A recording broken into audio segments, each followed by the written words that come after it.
যাদেরকে স্বাভাবিকভাবে কবর দিয়ে কবরস্থানে রাখা হয়েছিল কবর থেকে উঠবে, যারা বিমান দুর্ঘটনায় মারা গিয়েছে ওই ছাইগুলো থেকে উঠবে, যারা সাগরের মধ্যে মারা গিয়েছে সেখান থেকে উঠবে, যে যেখানে ছিল ওইখান থেকে উঠবে। সুবহানাল্লাহ।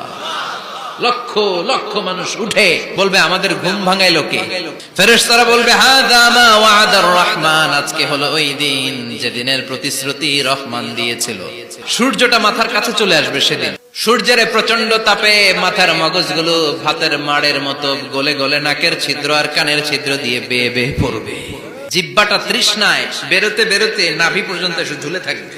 মা তার মেয়েকে দেখে দৌড়ে পালাবে, বাবা তার কলিজার টুকরা ছেলেরে চিনবে না। ও আয়েশা, দিনটা এত ভয়ঙ্কর হবে, বাঁচাও বাঁচাও ইয়া নফসি ইয়া নফসি বলে একবার ওই বিপদের দিনে মানুষ যে আকাশের দিকে এরকম তাকাবে, কার গায়ে জামা আছে কার গায়ে জামা নাই, ওই কথা মুহূর্তের মধ্যে ভুলে যাবে রে আয়েশা।